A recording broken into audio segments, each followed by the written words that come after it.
Good afternoon, everyone. It's a pleasure to have Manoj from the VP at HSBC, Ms. uh, Pooja, Director at Oracle, and Tanuj, the founder at Appeturate, which has been bought by Flipkart recently, for the panel discussion with us. To start the discussion, I think we'll just have a round of self-introductions by everyone. So Manoj, would you like to start? Sure. Thanks, Kamal.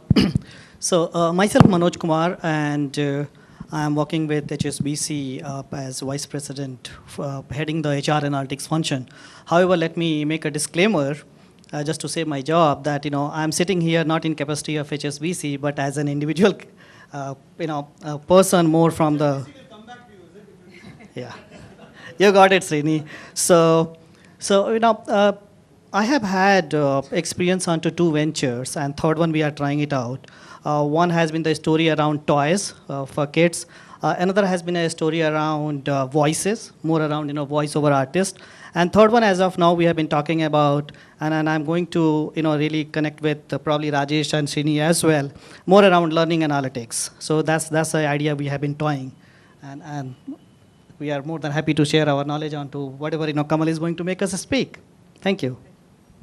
Hi, good afternoon, everybody. My name is Pooja Mathur, and I'm a director sales at Oracle. I've been doing software sales for the past 17 years, having sold custom applications, products, even in different geographies. So, yeah, thank you for having me here. Hey guys, I'm Tanuj. I'm Cal 2011 batch. I started straight out of campus and was lucky that I was able to sell my recent venture to Flipkart. So we'll talk about it in detail, but yeah, I've had 4 years of entrepreneurial experience and it's been a journey. Yes. Hi everyone, I'm Kamal. I'm PGP batch 2003 from IIM Ahmedabad. I've got more than 10 years experience, mostly in finance, working with people like Moody's, JP Morgan, Barclays and Lehman, and recently joined Jigsaw Academy, which is an online training institute for analytics. So to start this discussion, the topic is about marketing innovations in selling technology products and services. Why don't we just have each of our panelists discuss in terms of some of the marketing innovations that's seen in their illustrious career spanning around a decade each. Okay, so let me go first. I haven't had an opportunity to run a big, businesses. It has been all a startup. So my experiences are going to be more from the startup point of view, and all three has been in a different area. So one which has been more like a toy business. We have had online toy rental program. It's more like a Netflix for toys. We had renttoys.in, and we started with Bangalore. And if you think about it, this is one of the business which is not only about emotion, but also really trying to bring something which was not existing into the market. And when I felt that what could be the marketing innovation here, we had a limited fund and we cannot really spend a lot of money onto really spending onto the marketing side of it, but probably bringing more variety of the toys and the product, which probably parents would be interested in. We adopted two things here. One, I myself become a part of the marketing plan. What does it mean? Meaning, you yourself going and meeting to the customer. As I said, it is all about emotion.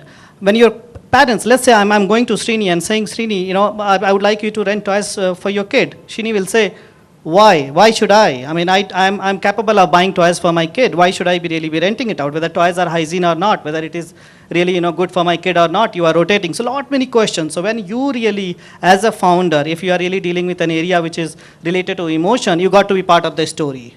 Not really sitting in the office, but you got to be in the field, meeting your customers, really understanding their pain. And when they come to know who are you and how exactly you are trying to answer their questions, they get more confidence. And then, word of mouth, everybody knows it works very well. Second thing, what we also realize is, since we were operating into a mass market, probably media could be a big help. We were able to crack one article and then after way to go. I mean, in 1.5 years, probably, we got covered in most of the newspapers, more like Outlook Money, Economic Times, in fact Bangalore Times, and anything and everything I can name here. And that became more like, free marketing for us. I did not need to really invest money to really, do anything else. But when third party is talking about you're a concept, the trust automatically starts to come in. So, that was one of the things I would say, more from a startup point of view, we could do it, and it worked really very well for us. That's great to hear. Okay, so my perspective on this is that, over the years, there are three main things that have changed the market for us. It is cloud-based applications, it is openness, and it is the mobility. And if you look at the employees at corporates, they are so used to using Facebooks for collaboration, LinkedIn. They are expecting the same kind of applications or the same kind of environment at their work. And that is what is driving innovation, even in the sales process. That was my perspective of the topic, actually. Tanuj, you'd like to add something? Sure, yeah. So the underlying theme is, of course, how technology is changing market. I think, from my side, how we market technology, there is an underlying technology which is kind of changing how you are marketing technology products. So one of the interesting things I'd like to share, which we were working on pretty directly, was that, we were working with a lot of e-commerce companies in India to help, improve their marketing. So essentially our product was a marketing automation product, right, which helps you kind of automate marketing by rule-based, algorithms. So an interesting example would be that, let's say, it's a e-commerce company where, a person comes on your app and adds something to the cart, but has not actually gone ahead and made the purchase, right? And it stays in his cart for a few days. You can actually send him a notification saying that, hey, that item has been lying in your cart for some time and, has a 5% discount coupon on it. Just go ahead and purchase because, that guy has shown some intent of making a purchase. So in terms of, how you're selling and marketing technology products, this is just one very small example. And there are relevant examples in the B2B domain as well. There's a whole new area of marketing which is kind of called growth hacking, which is kind of using traditional marketing and combining it with technology. But my view on this is that, technology is playing a very important role in how new kind of marketing innovations are coming in. Great, thanks, Tanuj. And so, Ms. Pooja, across your career at Cadence, Salesforce, you've seen sales cycle evolve and change over time, as you mentioned with cloud and other things. Would you want to elaborate on that? Yeah, so essentially, when you look at enterprise sales, you have, it is, the sales process per se doesn't change. The buying process doesn't change. What has changed is the divide between enterprise class products and retail class products has gone down. So, and that's especially true in the world of SaaS. An application that can be used by a 50,000 user organization is being bought by a 5 user organization. Now those 5 users, they can be bought off a credit card from the website, and the 50,000 user organization would want the classic sales process, mapping the various stakeholders, etc. And that again boils down to the fact that these applications are being bought by the enterprise to service their customers or to service their employees. And both are demanding mobility, both are demanding ease of use, and gone are the days when any technology that is bought by a corporate it's going to take a year to implement or to roll out. These days, everybody is looking for quick return on investment, quick, efficient tools to help sell more, to help their employees work better. So I think that's the change that we've seen, and no longer do enterprises talk about is this application secure? It's just how easy is it to use and how well does it fit into my business problem? How does it solve my business problem? And that's basically it. Yeah. So, Kamal, one point I would like to add here. Though we use technology, and all of us understand that whenever we go and find, different, marketing channels, it only generate leads. Again, back of that, there has to be a person, a human, sitting who should be really be running and, making that personal touch to make it happen. So technology is, yes, enabler. It can probably, generate leads, but beyond that, when the deal gets signed, I think it happens between two human beings. Just wanted to add that. That's a very interesting point, Manoj. Also, again, please. So I like to take a little bit of a counterpoint on that, especially for small transactions. What we are seeing is that there's a lot of transactions which just happen where I know there's a human who creates the whole flow and all, but you can actually lay out the whole thing where people can go and start paying themselves. A simple example would be, let's say today you open a new Gmail account, right? It's a free thing, but imagine a similar flow in a B2B setup where you're trying to incorporate an analytics product inside your app or whatever, right? The small ticket transactions are actually starting to happen slowly because the corporate process of doing deals, a company when it starts to, it's a long and crazy process, right? Multi-department or even in a single department, there's like legal team which comes in, commercials. So what's happening is that a lot of people, a lot of employees of those companies are kind of saying, okay, I'll just, screw it all. Let me just pay my card, just see if it works or not, right? At a basic level. And then, when the pilot happens for a couple of months, they start doing bigger deals. So I think the smaller transactions are actually moving towards some level of, just a self-serve bit. And but the bigger deals never happen, without a human touch. Sure. Yeah, no, I completely agree with Anuj. What he says is that, the small, and that's where the automation, and that's where people like you bring in that piece of innovation. And by the way, Flipkart uses Oracle, and you have brought in competition for that piece, for the marketing automation piece. And the cost of doing that transaction, the automation brings in the value when the cost of doing that transaction is very high. So for small ticket items, this seamless process works, and it works for large ticket items as well. But it is just that the checks and balances that come with in a large corporate, they kick in, and that's why the humans add value. Thanks for inputs. One thing I wanted to ask Manoj was that one of the few HRs in the meeting today, so I thought I'll ask, any experience in corporate, and that's something I hear from all the entrepreneurs, what have been some of the thoughts and innovation that you've seen in terms of hiring, in terms of ability to use marketing and branding to attract the best talent for your company? Because that's been a challenge that I see almost all the entrepreneurs face.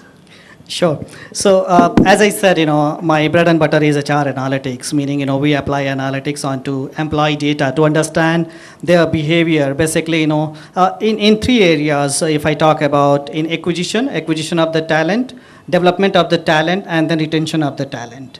So that's where we use technology to really, first of all, understand, who we want to have part of our organization, whom we want to develop, who are the people does have potential, and who are the people, and I would like to really, keep them with me going forward. So, that's where we use technology to really, understand that, and then after, accordingly, we work with, required marketing channels to get, required set of, the talent on board. So it's a lot of, analytics we use to really understand when it comes to really acquisition of the talent, development of the talent, and the retention part of it. Great. And Ms. Pooja, in your experience doing the sales, how do you see sales different in the technology industry versus some other industries that we have, like education, for instance, or others? And how is your experience? Because I think a lot of your experience has been in technology. Is it more challenging, or how would you rate those experiences? My experience has been only in software sales, yeah. So I cannot comment on the other industries. But yeah, I think pretty much the challenges remain the same in terms of solving your customer's problem. I think big or small, whichever industry, if you're able to solve your customer's problem instead of pushing a product, I think you're pretty much there. Yeah. That's great thoughts. Moving to Tanuj, one thing that's interesting thing that's happened with Tanuj is the last few months, this company has been acquired by Flipkart, and exit is something that all of us look forward to in most of our companies. And we thought we'll just share some experiences that he had during the transition and any other experience that you would like to share with the group.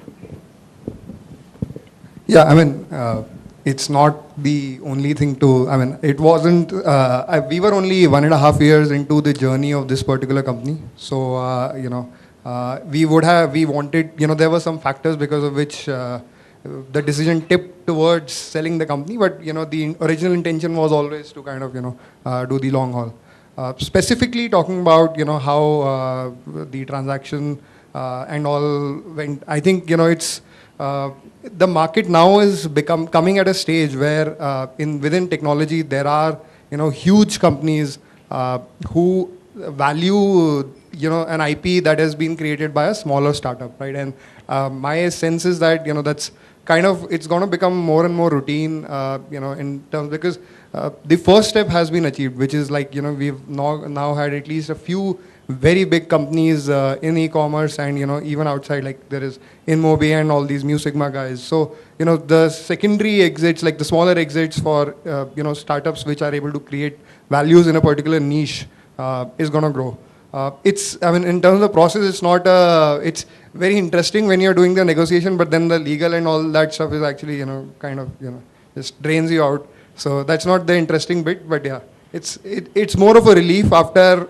So this was kind of, my earlier venture was into services, and then it transitioned into a technology product. So in a way, it was also more of a relief after not taking a salary for 4 years, that hey, finally there's something that your wife will be a little happy with, that hey, ye kuch kaam ka insaan hai. Otherwise, it just becomes you're losing credibility like this all the time, and it's like okay.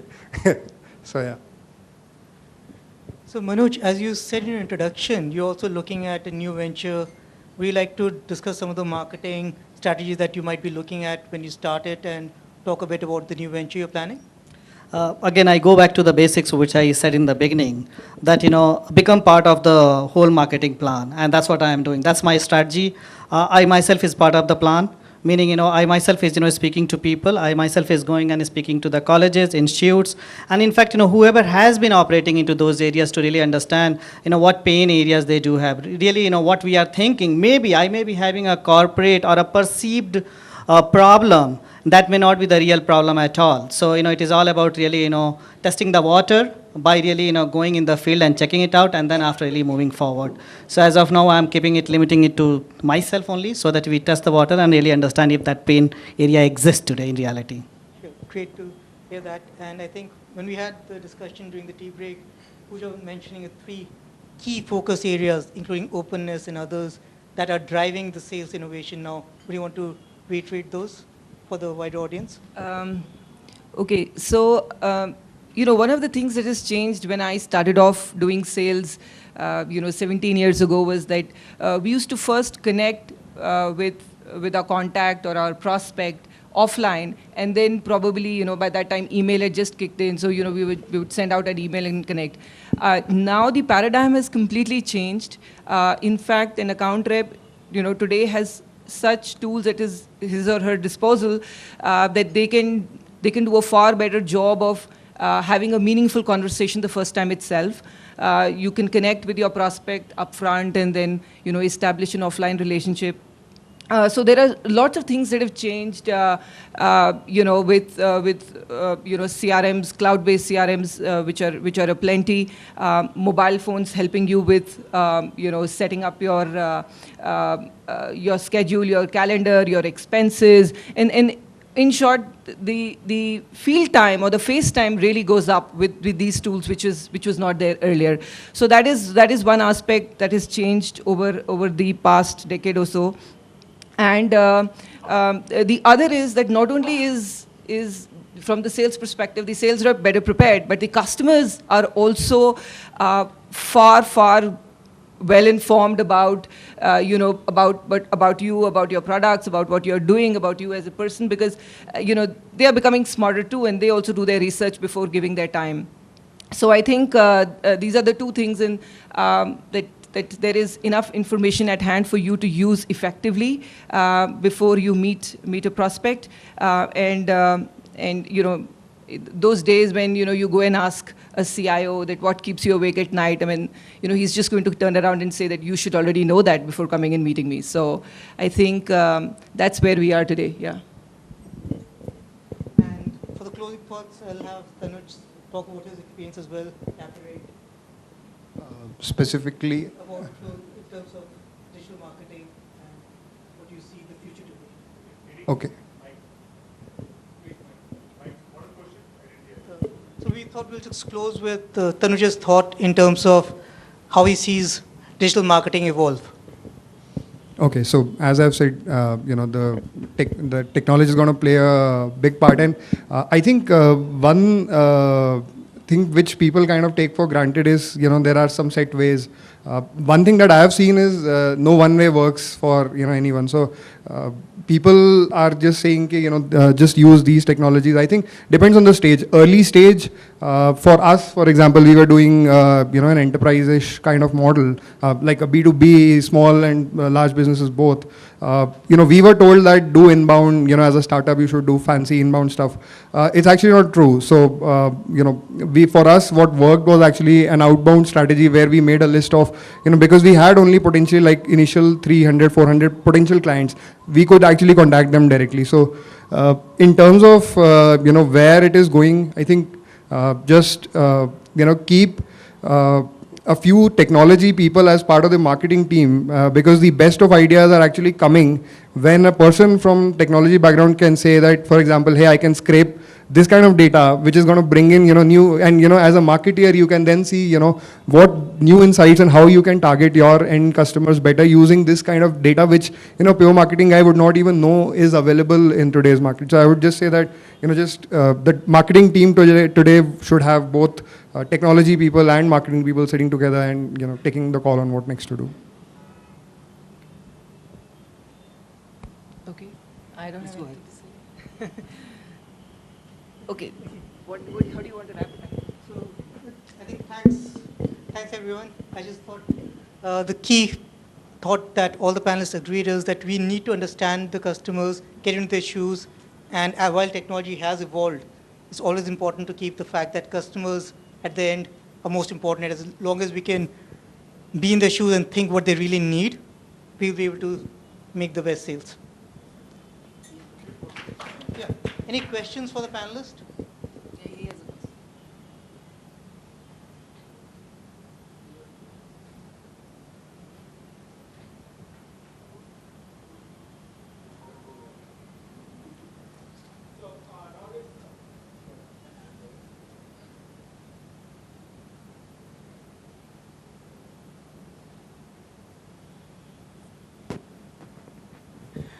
Nowadays, we have many digital marketing tools which are available: blogs, email, Twitter, Facebook, Google.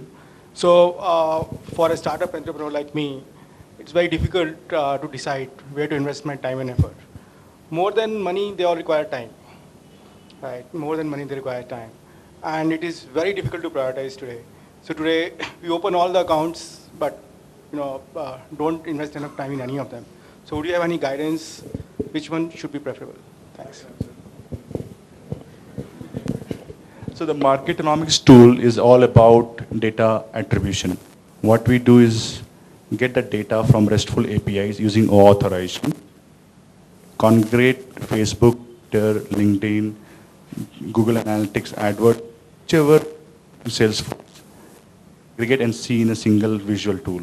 So that you to not to log into multiple accounts, give you data attribution of what is working on Google versus Facebook, and that will save you time. So that's a question. Madhuratta is in this field altogether. Your inputs?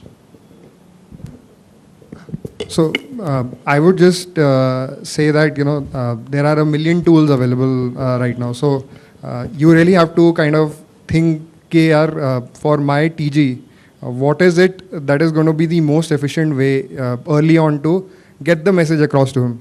And it may not be pretty, right? It may just, your answer may just come down to, hey, I know potentially that these are the 500 guys that I need to reach out to, and the answer may be, okay, I'll just sit on LinkedIn and try to contact them directly, and even if 50 of them come back to me and 10 of them convert, that starts my game. So you have to kind of look at it in that way. I would say there's no like easy answer. Yeah. So only thing I can add is it's more of a trial and error. I mean, you need to keep trying. But to start with, as you said, Tanuj, you should be knowing that which particular place is the place where most of your customers are going to be.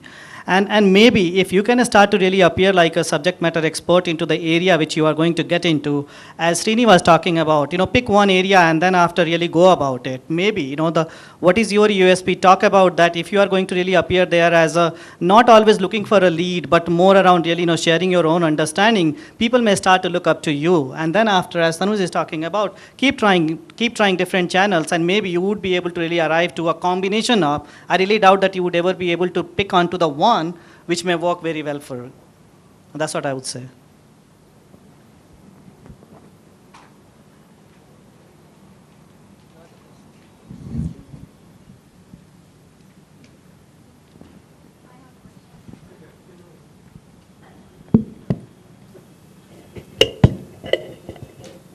Hi Pooja, this question is for you. I come from a background of financial sales, and when I was growing in my career, I started my career with TCS, where I was into educational sales. And I always used to feel the grass is greener on the other side, and I would want to know from you that do you guys also have steep sales targets as we used to have? Probably. If you ask a salesperson, the target is always very steep. Yeah, but then, when it comes to an insurance sales, or probably guys sitting here who are from the financial background may relate to me, that we used to literally run around till whatever time to get that one insurance, policy sold at times. So do you guys also work like that? Yes, of course. And, as I mentioned outside, it is the duty of every employee to complain about high targets and low salary. So, yes, the targets are, I would think from a management's perspective that they set realistic targets from their perspective, because they really want the average sales guy to succeed. Right. And if the psyche of a salesperson is that once you are there on your number, you are stoked to do more, and yeah, that's what. But from the management's perspective, I think the targets are set so that. But for some it's high. It's also a factor of a lot of things about your territory. It is about existing customers. So there are a lot of factors that go into whether a target is perceived as steep or not. But yeah, in general, yeah. Okay, thanks. Because we know what kind of work we used to do when we have to meet those targets. And I always wanted to ask somebody this question. Thank you. Thank you for asking. Thanks to the panelists for the wonderful, for taking time out for this session. On behalf of IMNet, I would like to thank all three of them. Thank you so much.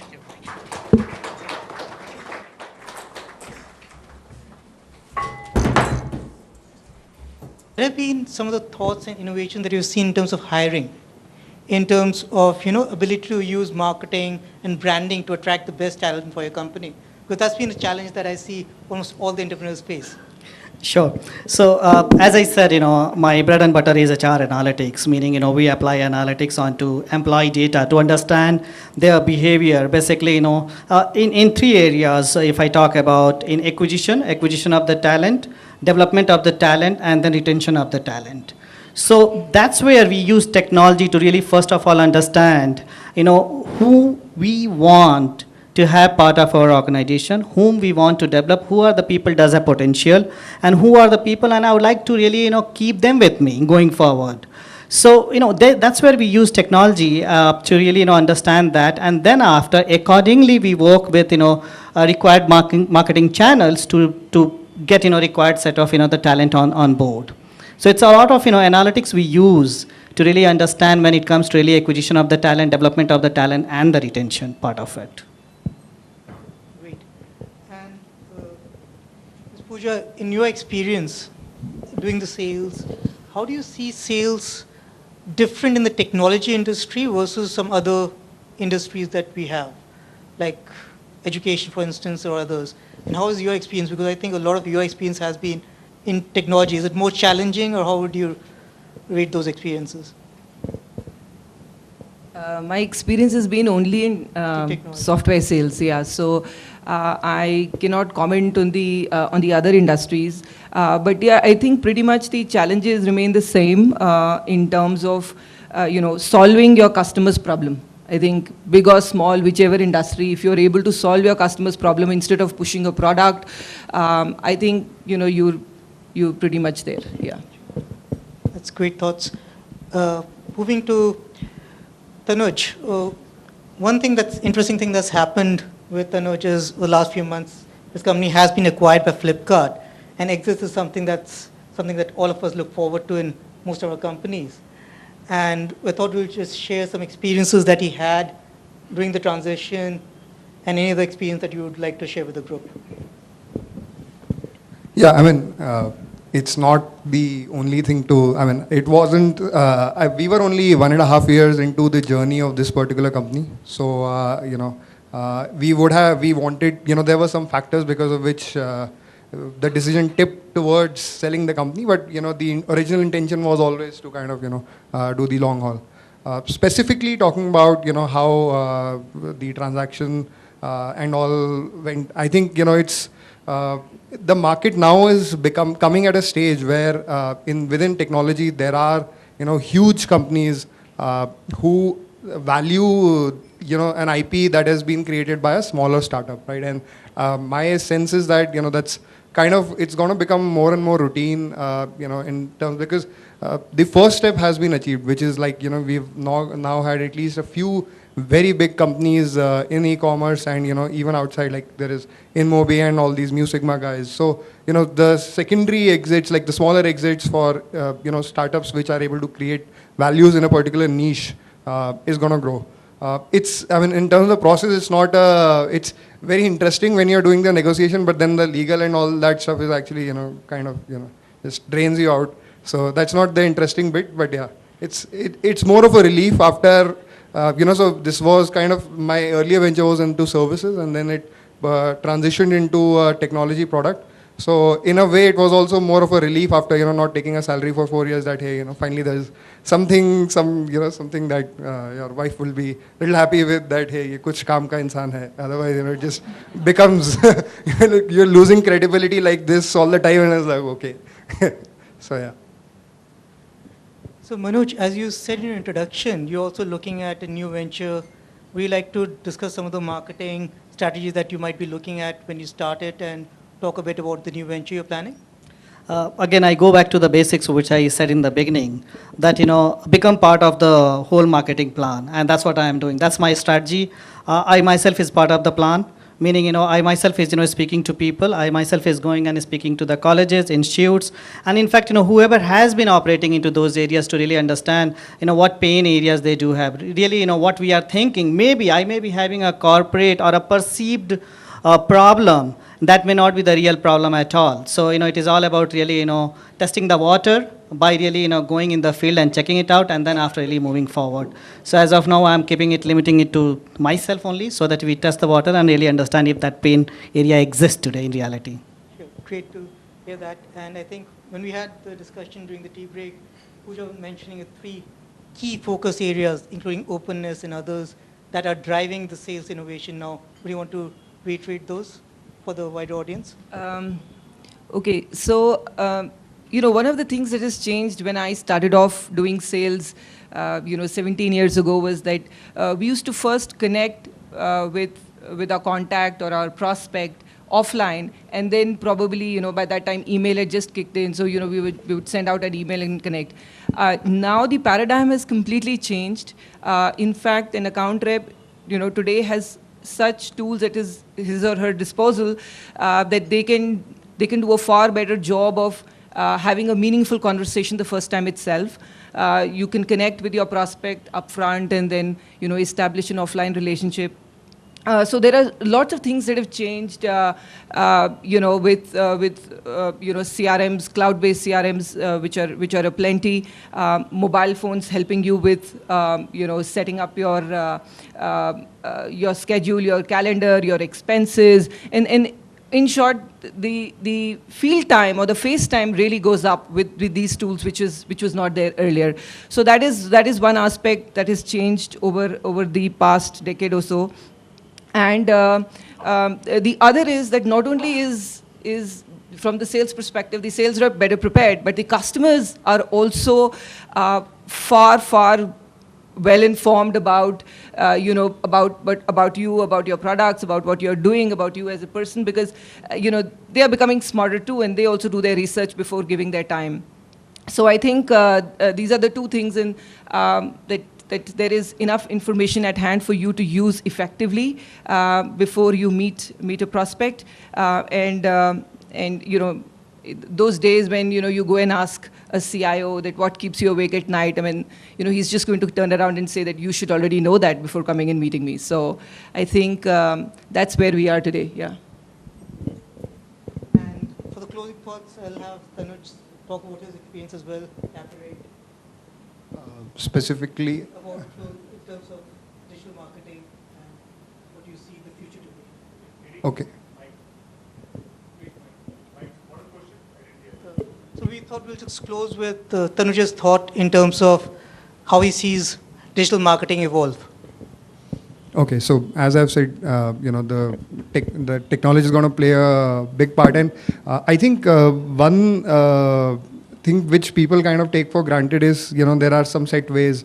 One thing that I have seen is no one way works for anyone. So people are just saying, just use these technologies. I think depends on the stage. Early stage, for us, for example, we were doing an enterprise-ish kind of model, like a B2B, small and large businesses both. We were told that do inbound, as a startup, you should do fancy inbound stuff. It's actually not true. So, for us, what worked was actually an outbound strategy where we made a list of, because we had only potentially like initial 300, 400 potential clients, we could actually contact them directly. So, in terms of, where it is going, I think just, keep a few technology people as part of the marketing team, because the best of ideas are actually coming when a person from technology background can say that, for example, hey, I can scrape this kind of data, which is going to bring in, new, and, as a marketeer, you can then see, what new insights and how you can target your end customers better using this kind of data, which, pure marketing guy would not even know is available in today's market. So I would just say that, the marketing team today should have both technology people and marketing people sitting together and, taking the call on what next to do. Okay. I don't have anything to say. Okay. How do you want to wrap it up? So I think thanks everyone. I just thought the key thought that all the panelists agreed is that we need to understand the customers, get into their shoes, and while technology has evolved, it's always important to keep the fact that customers at the end are most important. As long as we can be in their shoes and think what they really need, we'll be able to make the best sales. Yeah. Any questions for the panelists?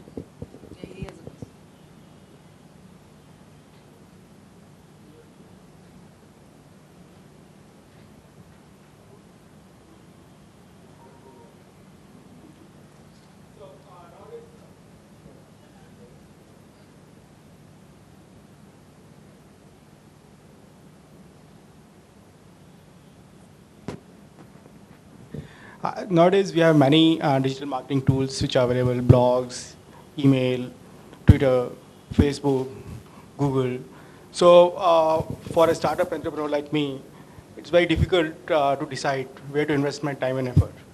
More than money, they all require time. Right? More than money, they require time. And it is very difficult to prioritize today. So today, we open all the accounts, but don't invest enough time in any of them. So would you have any guidance? Which one should be preferable? Thanks. So the Marketonomics tool is all about data attribution. What we do is get the data from RESTful APIs using OAuth authorization. congregate Facebook, Twitter, LinkedIn, Google Analytics, AdWords, whichever Salesforce, aggregate and see in a single visual tool. So that you to not to log into multiple accounts, give you data attribution of what is working on Google versus Facebook, and that will save you time. So that's a question. Madhuratta is in this field altogether. Your inputs. So I would just say that there are a million tools available right now. So you really have to kind of think, for my TG, what is it that is going to be the most efficient way early on to get the message across to him? And it may not be pretty, right? It may just, your answer may just come down to, hey, I know potentially that these are the 500 guys that I need to reach out to, and the answer may be, okay, I'll just sit on LinkedIn and try to contact them directly, and even if 50 of them come back to me and 10 of them convert, that starts my game. So you have to kind of look at it in that way. I would say there's no easy answer. Yeah. So only thing I can add is it's more of a trial and error. I mean, you need to keep trying. But to start with, as you said, Tanuj, you should be knowing that which particular place is the place where most of your customers are going to be. And maybe if you can start to really appear like a subject matter expert into the area which you are going to get into, as Srini was talking about, pick and then after really go about it. Maybe, what is your USP? Talk about that. If you are going to really appear there as a, not always looking for a lead, but more around really, sharing your own understanding, people may start to look up to you. And then after, as Tanuj is talking about, keep trying different channels, and maybe you would be able to really arrive to a combination of, I really doubt that you would ever be able to pick onto the one which may work very well for you. That's what I would say.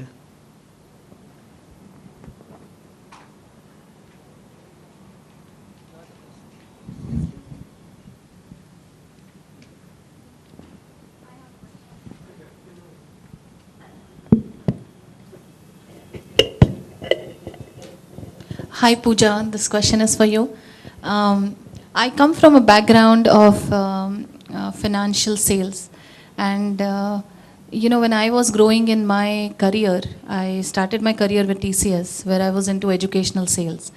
And I always used to feel the grass is greener on the other side, and I would probably want to know from you that do you guys also have steep sales targets as we used to have?